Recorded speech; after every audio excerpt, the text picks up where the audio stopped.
العلیم من الشیطان اللعین الرجیم بسم اللہ الرحمن الرحیم وبہ نستعین وهو خیر معین قال اللہ الحکیم فی کتابہ المجید وفرقانہ الحمید وقولہ الحق وهو اصدق الصادقین بسم اللہ الرحمن الرحیم وَإِذْ أَخَذْنَا مِيثَاقَ بَنِي إِسْرَائِيلَ لَا تَعْبُدُونَ إِلَّا اللَّهَ وَبِالْوَالِدَيْنِ إِحْسَانًا وَذَوِي الْقُرْبَى وَالْيَتَامَى وَالْمَسَاكِينِ وَقُولُوا لِلنَّاسِ حُسْنًا أَقِيمُوا الصَّلَاةَ وَآتُوا الزَّكَاةَ ثُمَّ تَوَلَّيْتُمْ إِلَّا قَلِيلًا وَمِنْكُمْ وَأَنْتُمْ مُعْرِضُونَ۔ صلوات پڑھ لیں محمد۔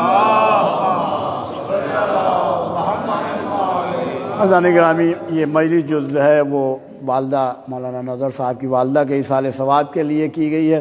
خداوند عالم آپ تمام حضرات کی توفیقات میں اضافہ فرمائیں۔ اور آج کا دن جو ہے وہ روز مبعث ہے۔ عام طور پر امت مسلمہ جو آج کا دن مناتی معراج کے عنوان سے، لیکن یہ دن معراج کا دن نہیں ہے۔ پوری امت ہماری لگی ہوئی ہے معراج کے۔ معراج جو ہے پیغمبر کو ماہ مبارک رمضان کی تاریخ ہے، اور جو ہمارے ہاں معتبر ترین روایات میں جو معراج کی تاریخ بتائی گئی ہے ماہ مبارک رمضان میں، اور وہ بھی 17 رمضان کے لیے کہا جاتا ہے۔ زیادہ تر جو مضبوط روایت، عام طور پر امت مسلمہ معراج کے حوالے سے یہ دن مناتی، لیکن یہ دن جو ہے روز مبعث ہے، جس کا قرآن مجید میں اذ من اللہ المؤمنین علی المؤمنین، اللہ نے مومنین کے اوپر جو ہے احسان کیا، اذ بعث فیہم رسولا، جب اللہ نے ان کے درمیان میں ایک رسول بھیجا۔ اور بار بار جو ہے قرآن مجید میں بہرحال ذکر آیا۔ آج کے عنوان سے نہیں، میں نے جو آیہ کریمہ تلاوت کی ہے اسی کے اوپر 2 آیات آپ حضرات کی خدمت میں عرض کروں گا، اور 1-2 روایات ماں سے متعلق توجہ کیجیے گا۔ یہ آیہ کریمہ جو میں نے آپ حضرات کی خدمت میں تلاوت کی ہے، آیہ کریمہ جو ہے اللہ خطاب کر رہا ہے جناب یعقوب کی اولادوں سے۔ جناب یعقوب قرآن مجید میں جہاں بھی لفظ بنی اسرائیل آیا ہے نا، وہاں مراد ہے اولاد جناب یعقوب علیہ السلام۔ اسرائیل جناب یعقوب کا ایک نام ہے۔ بنی اسرائیل اولاد جناب یعقوب علیہ السلام۔ اب توجہ کیجئے گا آیت کے الفاظ میں۔ اللہ کہہ رہا وَإِذْ أَخَذْنَا مِيثَاقَ بَنِي إِسْرَائِيلَ لَا تَعْبُدُونَ إِلَّا اللَّهَ۔ اللہ نے پہلا عہد جو لیا بنی اسرائیل کو مخاطب کر کے کہا کہ دیکھو ہم نے بنی اسرائیل سے عہد لیا، میثاق لیا، عالم ارواح میں، عالم ذر میں کیا عہد لیا؟ لا تعبدون الا اللہ، اللہ کے سوا کسی کی عبادت نہ کرنا۔ اللہ کے سوا کوئی ذات قابل سجدہ نہیں ہے، اللہ کے سوا کوئی ذات قابل عبادت نہیں ہے۔ وہ اللہ کتنا عظیم اللہ ہے جس کو علی جیسا امام سجدہ کرتا ہے، جس کی اللہ علی عبادت کر رہے ہوں، اور علی عبادت خوف میں نہیں کرتے تھے۔ ہم اور آپ جو عبادت کرتے ہیں بغیر لالچ کے کرتے ہی نہیں ہیں۔ ہم نماز پڑھتے ہیں جنت کے لیے، روزہ رکھتے ہیں جنت کے لیے، کوئی نیک عمل کرتے ہیں جنت کے لیے۔ مولا فرماتے ہیں پروردگار میں علی تیری خوف جہنم میں عبادت نہیں کرتا، تیری عبادت شوق جنت میں نہیں کرتا۔ خوف میں عبادت کی جائے غلامی کی عبادت ہے، شوق میں عبادت کی جائے تجارت کی عبادت ہے۔ نہ میں تجارت کی عبادت کرتا ہوں، نہ میں خوف کی عبادت کرتا ہوں۔ تو مولا سے پوچھا مولا آپ عبادت کرتے کیوں ہیں؟ تو دعا کے لیے ہاتھ اٹھا کے کہا الہی وجدت اہلا لعبادتک فعبدتک، اے میرے پروردگار میں علی تجھے قابل عبادت پاتا ہوں تو تیری عبادت کرتا ہوں۔ میں نے تجھے قابل عبادت پایا ہے تو میں تیری عبادت۔ یہی جملہ میں اپنے مولا کے لیے کہتا ہوں، مولا ہم آپ سے محبت شوق جنت میں نہیں کرتے، نہ خوف جہنم میں کرتے ہیں۔ مولا ہم نے آپ کو قابل محبت پایا ہے تو آپ سے محبت کرتے ہیں۔ اللہ اکبر یا رسول اللہ یا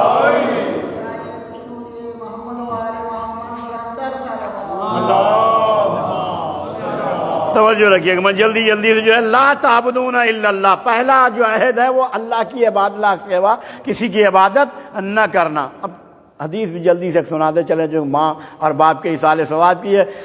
ایک حدیث تو آپ عام طور پہ سنتے رہتے ہیں عبادت سے متعلق، ذکر علی عبادہ، حب علی عبادہ، علی کے چہرے کو دیکھنا عبادت۔ 3 جملے، النظر الی وجہ علی ابن ابی طالب عبادہ، ذکر علی عبادہ، حب علی عبادہ۔ علی کا چہرہ دیکھنا عبادت، ذکر علی عبادت، محبت علی عبادت۔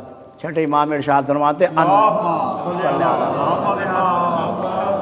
النظر الی مصحف القرآن عبادہ، مولا فرماتے قرآن مجید کی طرف دیکھنا عبادت ہے۔ اچھا مولا نے دیکھنے کے لیے کہا ہے، پڑھنے کے لیے نہیں کہا۔ کیوں دیکھنے کے لیے کہا؟ مولا نے کہا اس وجہ سے میرے چاہنے والے جب قرآن کی طرف بار بار دیکھیں گے نا تو ایک روز ان کے دلوں میں پڑھنے کی بھی خواہش پیدا ہوگی۔ پہلے قرآن کی طرف ارشاد فرماتے النظر الی مصحف القرآن عبادت۔ کوئی دعا اگر آپ کے قبول نہ ہوتی ہو نا، باوضو ہو کے قبلہ رخ ہو کے بیٹھیں اور قرآن مجید کھولیں، جیسے حروف قرآن پہ نگاہ پڑے اپنی دعا مانگیں تو آپ کی دعا قبول ہوتی ہے۔ سبحان اللہ، ماشاءاللہ، نعرہ حیدری۔ قرآن مجید کی توجہ، النظر الی مصحف القرآن عبادت، قرآن مجید کی طرف دیکھنا عبادت۔ پھر ارشاد فرماتے النظر الی کعبۃ اللہ عبادت، کعبے کے در و دیوار کو دیکھنا عبادت ہے۔ 20 رحمتیں فرشتے نامہ اعمال میں لکھتے ہیں جو کعبے کے در و دیوار کو دیکھ رہا ہے، نہ طواف کر رہا ہے حرم میں بیٹھا، نہ طواف کر رہا ہے، نہ ذکر کر رہا ہے، نہ نماز پڑھ رہا ہے، کچھ نہیں کر رہا، صرف کعبے پر نگاہ دوڑاتا ہے اور پھر نگاہوں کو نیچے کر لیتا ہے۔ چھٹے امام ارشاد فرماتے ہیں 20 رحمتیں فرشتے نامہ اعمال میں لکھتے چلے جائیں گے، اور جب کعبے کے اوپر نگاہ دوڑائیں گے نا تو جیسے ہی سارے مقامات پر نگاہ پڑھتے پڑھتے تو ضرور ایک جگہ نگاہ پڑے گی کہ جہاں پر 13 رجب المرجب کو علی کی والدہ نعرہ حیدری۔ النظر الی مصحف القرآن عبادت۔ اور اب توجہ کیجیے، ان دونوں کاموں کے لیے قرآن مجید کو حروف کو ہاتھ لگانا اور جو ہے حرم میں جانے کے لیے وضو کی طہارت کی شرط ہے، بغیر طہارت کے نہیں جا سکتے۔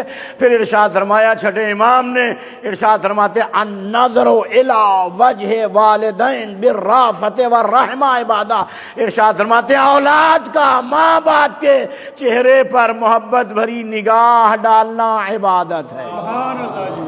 اب کہاں رکھا ماں باپ کو اللہ کے چھٹے امام نے؟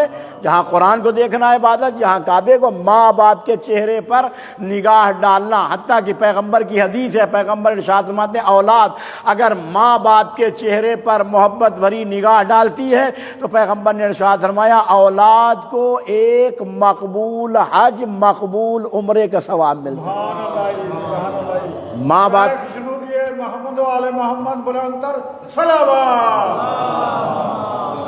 مقبول حج، مقبول عمرے کا ثواب ہے۔ اب دیکھیں ہم اور آپ جو حج عمرہ آج کل تو بڑا مہنگا ہی ہو گیا، اس سال جو حج پرائیویٹ حج ہوگا وہ 18 لاکھ سے کم نہیں ہوگا۔ گورنمنٹ کا جب 10 ہے تو پرائیویٹ والے جو ہے پھر اپنے حساب سے آپ کیا وہ بنائیں گے، جیسا گڑ ڈالیں گے ویسے میٹھا کھاتے چلے جائیں گے۔ تو حج اب غریب آدمی کی پہنچ سے چیزیں اب دور ہو رہی ہیں۔ عمرہ 3 کے قریب 3 لاکھ سے کم جو ہے عمرہ نہیں رہ گیا۔ تو بہرحال جو ہے یہ عبادات جو ہے حج جو ہے ارشاد فرمایا، دیکھیں جو ہم کر کے آتے ہیں نا 18 لاکھ 15 لاکھ 14 لاکھ جو خرچ کر کے آتے، کوئی قافلے والا یہ گارنٹی نہیں دیتا ہے تمہارا حج قبول ہے، دیتا ہے کوئی گارنٹی؟ وہی قافلے والا یہ نہیں کہتا بھائی یہ گارنٹی کرنا جو قبول ہے تو وہ تو اللہ نے قبول کرنا، ہمارے پاس گارنٹی کوئی نہیں کہ ہم جو کر کے آتے ہیں اس عمرے کی حج کی کوئی گارنٹی نہیں قبولیت کی۔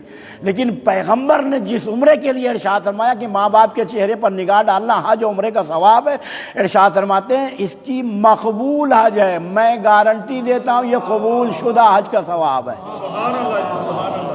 آپ کے گھر میں ہر وقت جو ہے رکھا ہے، ارشاد فرمایا یا رسول اللہ اگر اولاد 24 گھنٹے میں 1000 مرتبہ ماں باپ کے چہرے پہ نگاہ ڈالے تو پیغمبر نے ارشاد فرمایا 1000 حج 1000 عمرے کا ثواب ہے۔ سبحان اللہ جی، سبحان اللہ۔ تو ماں باپ جو ہے وہ کہا پہلا کہا لا تعبدون الا اللہ وَإِذْ أَخَذْنَا مِيثَاقَ بَنِي إِسْرَائِيلَ لَا تَعْبُدُونَ إِلَّا اللَّهَ، اللہ کے سوا کسی کے بعد، اس کے فوراً بعد کہا وَبِالْوَالِدَيْنِ إِحْسَانًا، ماں باپ کے ساتھ احسان کرنا۔ اب توجہ کیجئے گا، دیکھیں اللہ 6 احسانات، 6 جو عہد اللہ بنی اسرائیل سے جو لیے ہیں ان کا جن کا ذکر کر رہا ہے، وہ 6 عہد جو بنی اسرائیل کے ہیں ان کا تعلق حقوق الناس سے ہے۔ قرآن مجید میں 75% معاملات ہیں، یاد رکھیے گا۔ قرآن مجید میں 75، یہ فقہ آل محمد اٹھا کے دیکھیں نا، عبادات 25% ہیں، 75% معاملات ہیں۔ ہمارا زور 25% پہ ہوتا ہے، 75% کے بارے میں ہم سوچتے ہی نہیں۔ وہ کہتے ہیں 25% کر لو۔ یاد رکھیے گا 75% کے بارے میں سوچنا، آپ چاہیں جتنے بڑے مولائی ہوں، اگر آپ نے حقوق والدین کو ادا نہیں کیا، تو یہ نہ سوچیے گا کہ روز قیامت ہماری بخشش ہو جائے گی۔ اللہ اسی لیے کہا حقوق دو قسم ہیں، حقوق العباد، حقوق اللہ۔ حقوق اللہ، اللہ نماز اگر ایک ٹائم نہیں پڑھیں گے نا تو اللہ سے یہ توقع رکھیں کہ اللہ غفور الرحیم ہے۔ لا تقنطوا من رحمت اللہ ان اللہ یغفر الذنوب جميعا، اللہ نے یہی کہا ہے نا کہ اللہ تمام گناہ معاف کر دے گا۔ لیکن اگر ماں باپ تم سے ناراض اس دنیا سے چلے گئے تو پھر معافی کی کوئی گنجائش نہیں ہے۔ اسی لیے حدیث قدسی میں اللہ نے ارشاد فرمایا اگر کوئی میرا فرما بردار ہو اور ماں باپ کا نافرمان ہو، ارشاد فرمایا میں پروردگار اسے ہرگز معاف نہیں کروں گا، اور اگر میرا نافرمان ہو ماں باپ کا فرما بردار ہو میں پروردگار اسے معاف کر دوں گا۔ میں اپنے حق معاف کرنے کا حق رکھتا ہوں۔ حدیث قدسی توجہ کیجئے گا جلدی سے، کہ لا تعبدون الا اللہ کے بعد فوراً کا وبالوالدین احسانا، اور اس کے بعد کا فذوی القربا، رشتہ داروں کے بھی حقوق ہیں، ذوی القربا کے بعد کا والیتاما، یتیموں کے بھی حقوق، والمساکین، مسکینوں کے حقوق ہیں، وقولوا للناس حسنا، دوست احباب اور محلے داروں کے بھی حقوق ہیں۔ 6 عہد اللہ نے یاد کروائے، لا تعبدون الا اللہ، وبالوالدین احسانا، وذوی القربا، والیتاما، والمساکین، وقولوا للناس حسنا کے بعد 6 عہد حقوق العباد یاد کروائے، پھر کہا اقیموا الصلاۃ، اب نماز قائم کرنا، پہلے بندوں کے حقوق ادا کر لینا پھر نماز کی طرف آنا، اور اقیموا الصلاۃ وآتوا الزکوٰۃ، اور زکوٰۃ دینا۔ پھر اللہ نے بنی اسرائیل سے کہا دیکھو تم میں سے کسی نے ان عہدوں کی پاسداری نہیں کی، وَمِنْكُمْ وَأَنْتُمْ مُعْرِضُونَ، اور تم لوگ جو ہے ان عہدوں سے پھر گئے تھے، منہ موڑ لیے تھے۔ بنی اسرائیل، قرآن مجید میں بنی اسرائیل کے اللہ نے بہت نخرے برداشت کیے۔ قرآن مجید دیکھیں طریقے سے اللہ نے کتنے مقامات پر، ہر مقامات پر توجہ کیجئے کہ چونکہ ماں اور باپ سے متعلق میں جو ہے تھوڑا سا گفتگو، بنی اسرائیلی کے جناب یوسف نبی ہیں، یوسف جناب یعقوب کے بیٹے ہیں، لیکن ان 11 بیٹوں میں جیسا یوسف تھا ویسا کوئی اور نہیں تھا۔ جناب یعقوب یوسف سے زیادہ پیار بھی کرتے تھے۔ بھائیوں کو بھائی سے حسد ہو گیا، دوسرے بھائیوں کو یوسف سے، کہ ابا جو ہے وہ جناب یعقوب یوسف سے زیادہ پیار کرتے ہیں، ہمیں بیٹھ کے آپس میں مشورہ کرنے لگے کہ ایسا کرتے ہیں یوسف کو اپنے راستے سے ہٹا دیتے ہیں۔ ہٹانے کے لیے انہوں نے کہا سورہ یوسف میں پورا واقعہ موجود ہے کہ کیسے ہٹائیں، کہنے لگے ایسا کرتے ہیں بابا سے کہتے ہیں یوسف کو ہم بکریاں چرانے جاتے ہیں روزانہ، یوسف کو لے کے چلتے ہیں اور وہاں قتل کر دیتے ہیں، قمیض لا کے بابا کو دکھا دیں کہ بھیڑیا کھا گیا۔ اور انہوں نے اپنے منصوبے کے تحت سارا کچھ یہی کیا۔ یوسف کو لے کے گئے اور جانے کے بعد وہاں جا کے جب قتل کرنے لگے تو قتل کرنے سے پہلے بھائیوں میں سے ایک بھائی نے کہا نہیں یوسف کو قتل نہ کرو، کہنے لگے پھر کیا کریں، ایسا کرتے کنویں میں پھینک دیتے اور قمیض جو ہے بکری کے خون میں آلودہ کر کے باپ کو دکھا دیں گے کہ یوسف کو ہم مصروف ہو گئے تو بھیڑیا آ کے کھا گیا۔ یہ کہہ کے انہوں نے جو ہے وہ یہی اپنے منصوبے کے تحت یہ سارا کچھ کیا، کنویں میں پھینک دیا جناب یوسف کو، قمیض لا کے باپ کو دکھا دی جناب یعقوب کو، اور کہا کہ یوسف کو بھیڑیا۔ اس وقت جناب یعقوب نے تمام درندے جانوروں کو بلایا اور بلا کے پوچھا تم نے میرے یوسف کو کھایا ہے؟ تو تمام درندے جانوروں نے کہا یا نبی اللہ ہم بھیڑیے تو ضرور ہیں، درندے تو ضرور ہیں، لیکن نبی کو نقصان نہیں پہنچاتے، ہمارے پر نبی کا گوشت حرام ہے، ہم نے نہیں کھایا، ایسا نہیں کیا۔ جناب یعقوب بیٹے کے فراق میں اتنا روئے قرآن کا بیضتینا، آنکھوں کا نور چلا گیا۔ جناب یوسف کنویں سے نکلے، بازار مصر میں غلاموں کے بازار میں بکے، عزیز مصر نے خریدا، دربار میں لے کے گیا، اور ایک مقام ایسا آیا خود عزیز مصر بن گئے۔ اللہ جسے عزت دینا چاہے، جناب یوسف خود عزیز مصر جب بن گئے نا تو عزیز مصر بننے کے بعد ادھر جناب یعقوب روتے رہے فراق یوسف میں، حالانکہ علم نبوت سے یہ جناب یعقوب یہ جانتے تھے کہ میرا یوسف زندہ ہے، لیکن پھر بھی روتے رہے۔ اب اس کا مطلب یہ ہے کہ نبی کی نگاہوں سے نبی گم ہوا تو نبی روتا رہا، اور اتنا رویا کہ آنکھوں کا نور چلا گیا۔ جب جناب یوسف کو پتا چلا تو جناب یوسف نے اپنی قمیض اتاری، قمیض نبوت کا قاصد یہ میری قمیض لے کے جا، میری قمیض میرے بابا کے لیے شفا کا سبب بنے گی۔ لیکن یوسف خود نہیں آئے تھے، یوسف کے جسم سے مس ہوئی قمیض تھی، جو جناب یوسف نے قمیض پہنی تھی وہ قمیض تھی، اور ان کے جسم سے یہ قرآن۔ اب وہ قمیض خدا تو نہیں تھی نا، لیکن جیسے ہی جناب یعقوب کے گھر میں یوسف کی قمیض لے کے قاصد آیا نا تو جناب یعقوب نے کہا آج میں اپنے یوسف کی خوشبو محسوس کر رہا ہوں. یوسف خود نہیں تھے.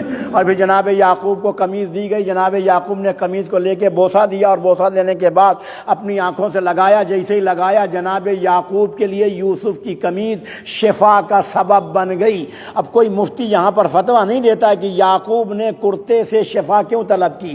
شفا دینے والا تو اللہ ہے نا, لیکن اللہ نے وسیلہ کیا بنایا؟ قمیض کو بنایا. اب قمیض سے جناب اگر نبی کی قمیض نبی کے لیے شفا کا سبب بن سکتی ہے تو ہمارے لیے عباس کے علم کا فرہرا اگر شفا کا سبب بن جائے تو اس کے اوپر اعتراض یہ قرآن ہے. قرآن اس سے کوئی اعتراض نہیں. جناب یعقوب نے جو ہے قمیض کو جو ہے چوما. جیسے آنکھوں سے بصارت مل گئی. توجہ کیجئے گا, جب آنکھیں واپس آ گئی, نور واپس آ گیا, تو جناب یوسف نے پیغام بھیجا کہ بابا سے کہو کنعان کو چھوڑیں اور مصر میں نے ان کے رہنے کے لیے انتظام کر لیا, پورا خاندان وہاں آ جائے. جناب یعقوب نے کنعان کو چھوڑا اور مصر میں پہنچ گئے. جیسے مصر میں پہنچے, ضعیفی کا عالم تھا. جناب یعقوب کا روایت کا سخت جملہ آ رہا ہے, کہتے ہیں جگر تھام کے بیٹھو میری باری آئی. توجہ کیجیے. جیسے ہی جناب یعقوب مصر میں پہنچے, مقام آیا, زمین پہ بیٹھ گئے. اور بیٹھنے کے بعد جناب یعقوب نے کہا اب میں اس سے زیادہ آگے سفر نہیں کر سکتا, جاؤ میرے یوسف کو اطلاع دے دو کہ میں مصر میں فلاں مقام پر موجود ہوں. روایت کہتی ہے جناب یوسف کو جیسے اطلاع ملی کہ مصر میں فلاں مقام پر میرے بابا بیٹھے ہیں, ویسے ہی سواری پر بیٹھے اور باپ سے ملاقات کے لیے چلے. جیسے ہی باپ سے ملاقات کے لیے چلے, ایک مقام ایسا آیا جہاں جناب یعقوب زمین پر بیٹھے تھے اور جناب یوسف سواری پہ سوار تھے. جناب یوسف نے دیکھا وہ میرے بابا سوار نیچے زمین پہ بیٹھے. سواری پر بیٹھے ہوئے نگاہ پڑ گئی یعقوب یوسف علیہ السلام کی جناب یعقوب پر. جیسے ہی نگاہ پڑی, روایت کہتی جناب یعقوب فوراً پیدل نہیں ہوئے. نگاہ پڑتے ہی حکم یہ تھا کہ باپ کو دیکھتے ہی پیدل ہو کے اور پیدل جاتے جناب یعقوب علیہ السلام. لیکن جناب یوسف علیہ السلام پیدل جناب یعقوب تک نہیں گئے بلکہ سواری سے گئے. اور سواری سے جا کے قریب جب جا کے اترے نا, جیسے قریب اترے اللہ نے جبریل کو بھیج دیا, جبریل جلدی سے جا. اور جانے کے بعد یوسف کی دونوں ہتھیلیوں کے درمیان میں جو نور نبوت ہے اس کو سلب کر لے. جبریل آئے, نور نبوت سلب کرنے لگے. کہنے لگے جبریل, یوسف نے کہا جبریل یہ کیا کر رہے ہو؟ کہا حکم پروردگار یہ ہے کہ آپ باپ کے احترام میں سواری سے جہاں سے نگاہ پڑی تھی وہاں سے نہیں اترے, قریب آ کے اترے. اللہ یہ کہہ رہا ہے یعقوب کی نسل اب آپ سے نہیں یہودا سے چلے گی. اگر نبی باپ کے احترام میں سواری سے نیچے نہ اترے تو اللہ نسل نبوت کو وہیں پہ اسٹاپ کر دیتا. اگر یعقوب کی نسل یوسف سے چلتی تو آج پوری نسل یعقوب یوسفی کہلاتی. چونکہ یہودا کی نسل سے چلی آج یہودی کہلاتی ہے. تو اللہ نے نبی کو یہ بتایا کہ باپ کا احترام کیا ہے. تو بنی اسرائیل کو اللہ نے جو ہے, اور پھر جو ہے ماں اور باپ دونوں کے لیے, دیکھیں قرآن مجید میں دو قسم کی آیات, ایک جو ہے ماں اور باپ دونوں کے لیے, جیسے سورہ بنی اسرائیل جس کی پہلی آیت ابھی مولانا نے پڑھی تو سبحان الذی اسری بعبدہ لیلا من المسجد الحرام الی المسجد الاقصی الذی بارکنا حولہ لنریہ من آیاتنا انہ هو السمیع البصیر. یہ سورہ مبارک ہے بنی اسرائیل. اس کی سورت کے دو نام ہیں, بنی اسرائیل بھی کہتے ہیں چونکہ اس میں جناب بنی اسرائیل کا ذکر ہے, اور دوسرا سورہ اسرا. آیت کے پہلے لفظ میں اسرا لفظ ہے, سبحان الذی اسرا. یہ لفظ اسرا ہے, اس وجہ سے بعض مفسرین اس کو سورہ اسرا لکھتے ہیں. اسی جو ہے سورت کی جو ہے آیات ہیں, وَقَضَىٰ رَبُّكَ أَلَّا تَعْبُدُوا إِلَّا إِيَّاهُ وَبِالْوَالِدَيْنِ إِحْسَانًا. تمہارے رب کا یہ فیصلہ ہے, ایسا اٹل حکم ہے کہ لا تعبدون الا ایاہ. دیکھو اللہ کے سوا کسی کی عبادت نہ کرنا. اس کے بعد فوراً کہا وَبِالْوَالِدَيْنِ إِحْسَانًا, ماں باپ کے ساتھ احسان. چھٹے امام سے پوچھا مولا اولاد ماں باپ کے ساتھ احسان کیا کرے گی؟ ارشاد فرماتے ماں باپ کے ساتھ ادنا ترین کم ترین احسان یہ ہے کہ اگر ایک دسترخوان پر ماں باپ بیٹھے کھانا کھا رہے ہوں تو ماں باپ سے پہلے کبھی لقمہ نہ توڑنا. ماں باپ اگر چل رہے ہوں تو ماں باپ سے آگے چلنے کی کوشش نہ کرنا. ماں باپ اگر گفتگو کر رہے ہوں تو ماں باپ کی گفتگو کو کاٹ کر ماں باپ کی گفتگو کو مقدم کرنے کی کوشش نہ کرنا. دیکھیے یاد رکھیے گا, ماں باپ کی, علماء کے درمیان میں عرض کر رہا ہوں, ماں باپ کی اطاعت واجبات میں سے ہے.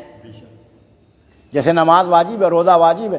1,24,000 انبیاء جو ہے نا ہمارے, ان انبیاء کی اگر زندگیوں کو دیکھیں, تمام انبیاء ہر نبی جب منصب نبوت پر فائز ہونے لگتا تھا تو اللہ اس کے ماں باپ کو اس دنیا سے اٹھا لیتا تھا، منصب نبوت پر فائز، یا امام جو ہے منصب امامت پر جب فائز ہوتا تھا تو اس کے منصب امامت اور نبوت پر فائز ہونے سے پہلے اس کے ماں باپ کو اس دنیا سے اٹھا لیتا تھا، سوائے دو نبیوں کے، جناب یعقوب اور جناب یوسف۔ ان دونوں نبیوں نے، باپ اور بیٹے نے، امتحان دینا تھا اور اللہ نے امتحان لینا تھا ان کو۔ بقیہ تمام انبیاء، جہاں تک میرے علم میں نے یہ دیکھا کسی نبی کے ماں باپ منصب نبوت پر فائز ہونے سے پہلے اللہ نبی کے ماں باپ کو کیوں اٹھاتا؟ اس لیے اٹھا لیتا تھا کہ نبی کے اوپر کسی کی اطاعت واجب نہ ہو، نبی کے اوپر کسی کی اطاعت، ورنہ اگر ماں باپ موجود ہو، نبی کے اوپر ماں باپ کی اطاعت واجبات میں سے ہے۔ نبی جو ہے نبی کے اوپر، اسی لیے پیغمبر کے ماں باپ کو اللہ نے بچپنے ہی میں اٹھا لیا تھا نا۔ اور پھر جناب جو ہے ابو طالب کی دعوت ذوالعشیرہ میں جب اس وقت اعلان کیا تو اس وقت ابو لہب نے تانا بھی دیا تھا۔ اب پہلے تو جو ہے بھتیجے کی اطاعت کرتے تھے، بیٹے کی بھی اطاعت کرو، جناب ابو طالب سے جملہ یہ کہا تھا نا۔ تو بہرحال جو ہے ارشاد فرمایا کہ وَقَضَىٰ رَبُّكَ أَلَّا تَعْبُدُوا إِلَّا إِيَّاهُ وَبِالْوَالِدَيْنِ إِحْسَانًا، ماں باپ کے ساتھ احسان کرنا۔ احسان یہ ہے کہ ماں باپ کے سامنے بلند آواز سے گفتگو نہ کرو۔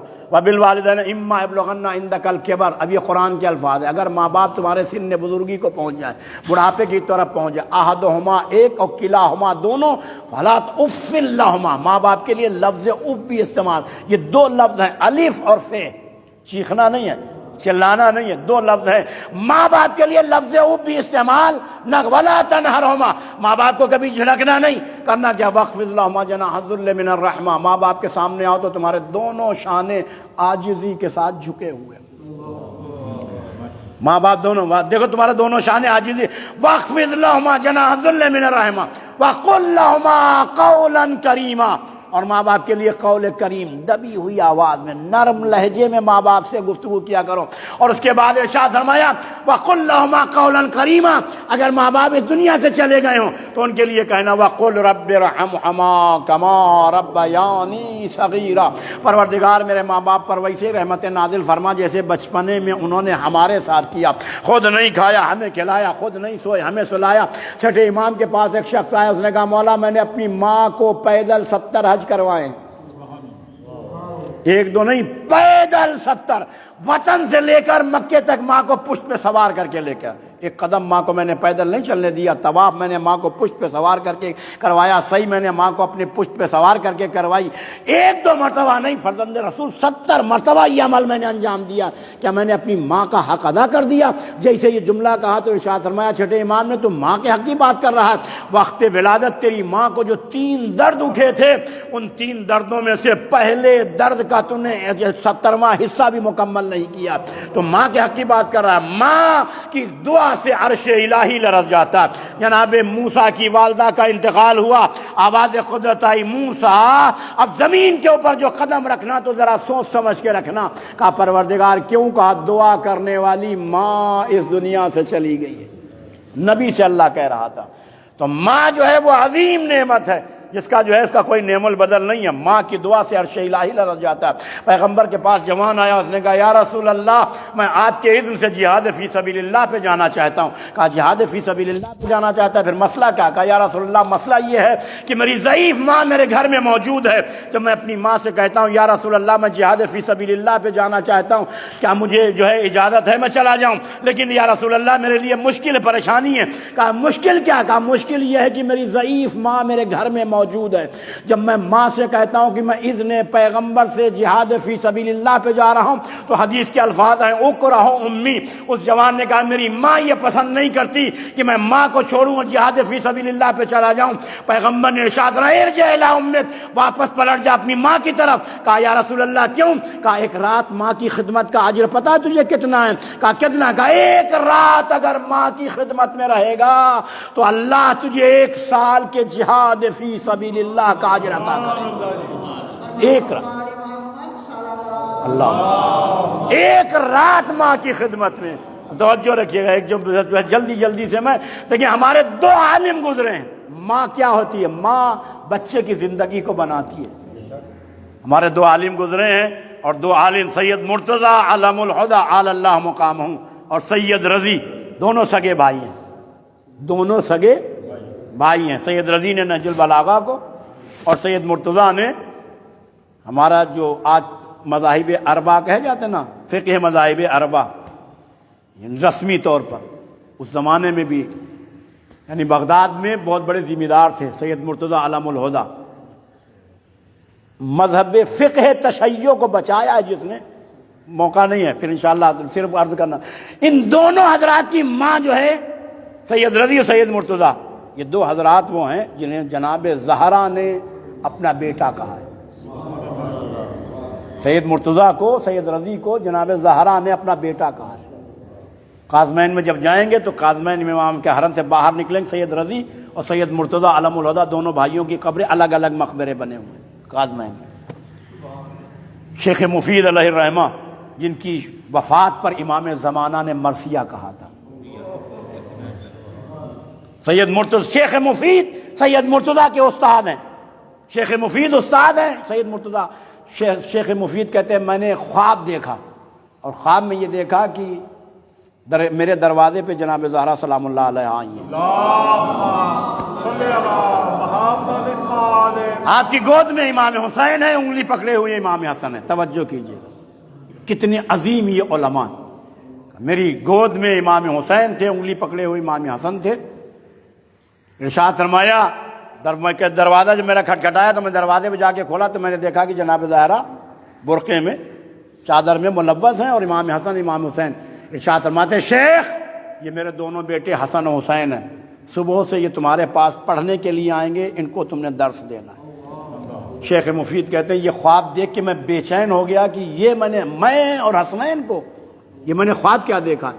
میں نماز صبح پڑھنے کے بعد پھر مجھے نیند نہیں آ رہی تھی کہ میں ایک مرتبہ انتظار کر رہا تھا، دروازے پہ دق الباب ہوا، جیسے دروازہ جا کے کھولا تو میں نے دیکھا سید رضی کی والدہ ہیں، گود میں لیے ہوئے سید رضی کو انگلی پکڑے ہوئے سید مرتضیٰ علم الہدیٰ ہیں۔ کہتے ہیں جیسے یہ جملہ اب وہی الفاظ انہوں نے دہرایا، اے شیخ یہ میرے دونوں بیٹے سید رضی اور سید مرتضیٰ ہیں، ان کو تم نے درس پڑھانا ہے۔ تو شیخ مفید کہتے ہیں کہ مجھے اپنے خواب کی تعبیر مل گئی کہ یہ وہ بیٹے ہیں جن کو جناب زہرا نے اپنا بیٹا کہا ہے، سید مرتضیٰ سید رضی علم الہدیٰ علی اللہ مقامہ، کہ جن کا جو ہے ماں جو ہوتی ہے ایک لمحے میں بچے کی زندگی میں تبدیلی لاتی ہے۔ ماں جو ہے نا، ماں کی تربیت کا سب سے بڑا اثر ہوتا ہے۔ ماں کی گود میں جو بچہ، ماں جب دودھ پلاتی ہے، دودھ نہیں خون جگر پلاتی ہے۔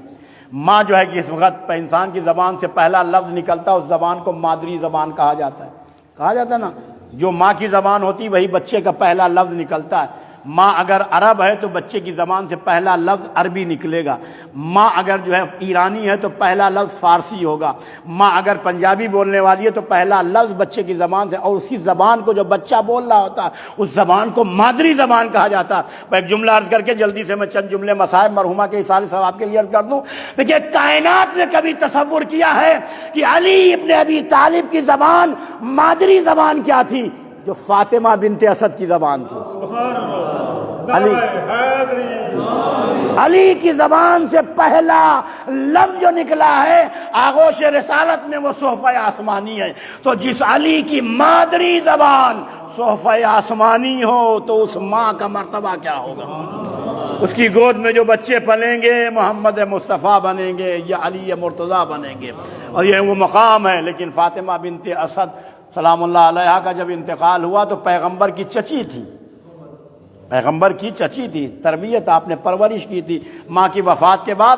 اور جناب فاطمہ بنت اسد کا جب کفن غسل دے کے کفن پہنانے لگے نا تو پیغمبر نے اپنا کرتا اتارا، کہا میری چچی کو میرا کفن کرتا کفن کے طور پر۔ پیغمبر نے چچی کو، اور قبر میں جب اتارنے لگے بقیع میں، ایک مرتبہ پیغمبر نے کہا اتارنے سے پہلے ذرا دیر میں قبر سے باہر روکو، قبر پہ باہر روکا، قبر میں پیغمبر خود اترے، قبر میں لیٹے دیواروں کو دونوں طرف مخاطب کر کے کہا قبر خیال رکھنا، قبر میں کوئی اور نہیں میری ماں آ رہی ہے، اس نے ہر مشکل میں ہر پریشانی میں میرا خیال رکھا۔ تو فاطمہ بنت اسد جیسی ماں، قرآن مجید نے ماؤں کا ذکر کیا، فاطمہ بنت اسد جیسی ماں جناب موسیٰ کی والدہ جناب عیسیٰ کی والدہ کو اللہ قرآن مجید امہ صدیقہ کہ جناب عیسیٰ کی والدہ جو ہے صدیقہ ہیں، طاہرہ ہیں، بطول بی بی ہیں۔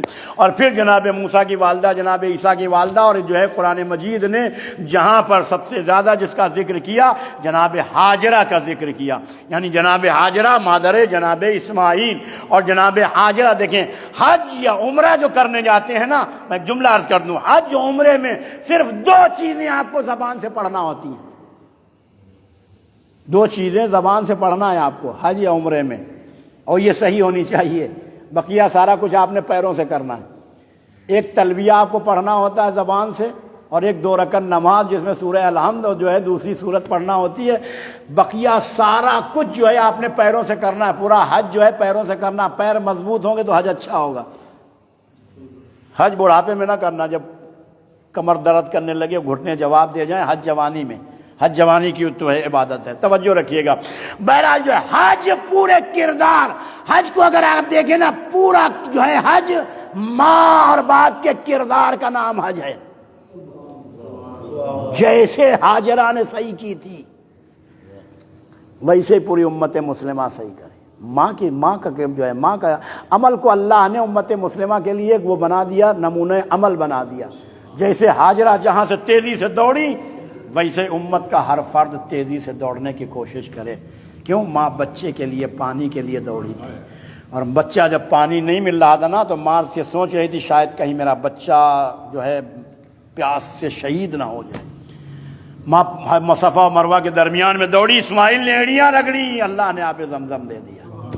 ماں نے دعا مانگی، آب زمزم جیسا پانی نکل آیا۔ ماں کی دعا کا نتیجہ ہے۔ لیکن اللہ اکبر، چند مائیں ہیں کربلا میں، جن ماؤں کا ذکر اگر کیا جائے نا، کربلا کی بھی مائیں ہیں۔ کربلا میں مائیں ہیں جو ہے علی اصغر کی ماں ام رباب، جس کی گود اجڑ گئی۔ جہاں بہت سی مائیں ہیں، ان ماؤں میں ایک ماں جو ہے، توجہ کیجئے گا، ایک ماں ہے کربلا میں، وہب کلبی کی ماں۔ وہب کربلا کا وہ شہید ہے کہ جس میں جو ہے روز عاشور تک نصرانی مذہب پہ تھے، روز عاشور آ کے مشرب اسلام ہوئے۔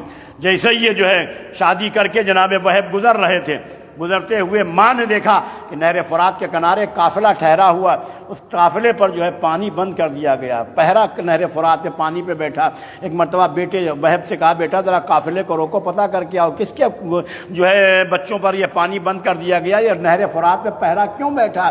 ایک مرتبہ گھوڑا دوڑاتے ہوئے وہب گئے، اور جانے کے بعد واپس آئے، واقعی کہتے ہیں اماں آپ کو پتہ ہے یہ کس کے بچے ہیں؟ کہا بیٹا کس کے بچے؟ کہا جس نبی کا یہ امت کلمہ پڑھتی ہے اس کا نواسا حسین ہے۔ جیسے لفظ حسین ماں نے سنا نا، ماں تڑپ گئی، کہتی بیٹا وہب تجھے تکلیف تو ہوگی، ذرا پتہ کر کے یہ وہی حسین ہے جو مباہلے میں پیغمبر کی صداقت کے لیے آیا تھا۔ ایک مرتبہ گھوڑا دوڑاتے ہوئے گئے، واپس آئے، اور واپس آ کے کہتے ہیں ماں یہ وہی حسین ہے جو مباہلے میں پیغمبر کی صداقت کے لیے آیا تھا۔ تو ماں کہتی ہے بیٹا تیری ماں اس وقت تک تجھ سے خوش نہیں ہوگی جب تک اپنی جان حسین پہ قربان نہ کر دے۔ تینوں افراد آئے، مشرب اسلام ہوئے۔ ماں وہب کو لے کے خیمے میں گئی، زرہ پہنائی، سر پہ خود رکھا، تلوار حمائل کی، کہا جاؤ بیٹا اپنی جان حسین پہ قربان کر دو، میں نے تجھے حسین پہ فدیہ کر دیا۔ وہب آئے، اور آنے کے بعد کہا مولا مجھے مرنے کی اجازت دیجیے۔ کہا وہب تم اپنی ضعیف ماں کا آخری سہارا ہو، میں تمہیں مرنے کی کیسے اجازت دے دوں؟ کہا مولا یہ زرہ میری ماں نے پہنائی ہے، سر پہ خود میری ماں نے رکھا، تلوار میری ماں نے پہنائی ہے۔ ایک مرتبہ آواز دی وہب تمہیں پتا ہے ضعیف ماں کے سامنے اگر جوان بیٹا مر جائے تو ماں کے کلیجے میں سوراخ ہو جاتا ہے، وہ تیری ماں تیرا غم کیسے برداشت کرے گی؟ ایک مرتبہ جیسے ایک بار گفتگو ہو رہی تھی، در خیمہ سے آواز آئی مولا یہ میرا پہلا اور آخری تحفہ ہے، اس کو نہ ٹھکرائیے گا۔ ایک مرتبہ وہب کو اجازت ملی، اور وہ جب جانے لگے تو قتل گاہ کی طرف جا رہے تھے، زوجہ نے آ کے دامن تھام لیا، اے وہب کہاں جا رہے ہو؟ کہا شہادت کے لیے۔ کہا شہادت کے لیے تم جا رہے ہو؟ شادی کو چند روز ہوئے، زندگی میں کچھ دیکھا نہیں، شہادت کے بعد تم اعلیٰ مقام پر ہوگے جنت میں، میں کس کے سہارے جیوں گی؟ کہا تجھے اللہ کے اوپر چھوڑا۔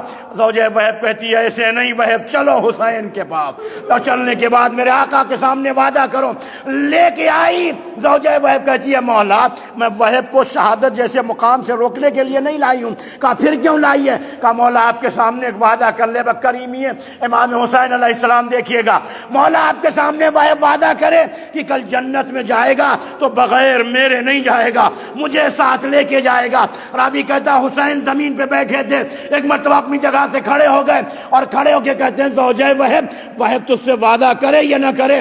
میں حسین وعدہ کرتا ہوں میں اس وقت تک جنت میں نہ جاؤں گا جب تک کہ تجھے جنت میں داخل کر لوں۔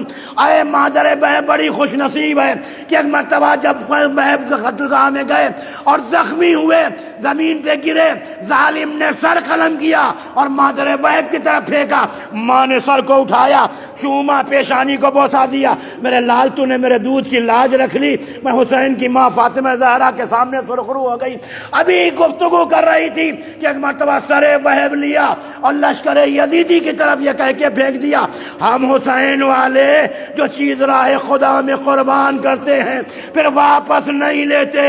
میں نے وہب کو حسین پہ فدیہ کیا، اب میں نے وہب کو واپس۔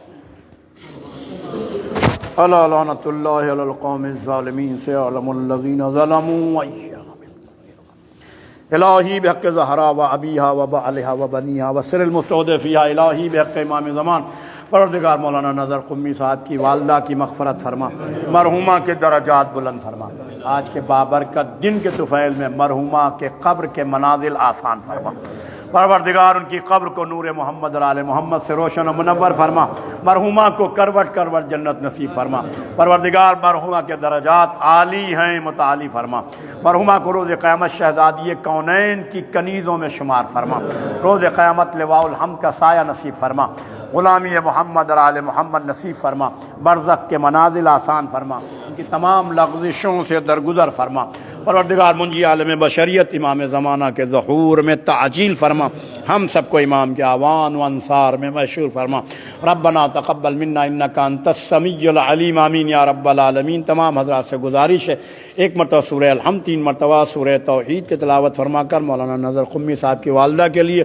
اور آپ حضرات اپنے اپنے مرحومین کے لیے ایک مرتبہ سورہ الحمد، 3 مرتبہ سورہ توحید کی تلاوت فرما۔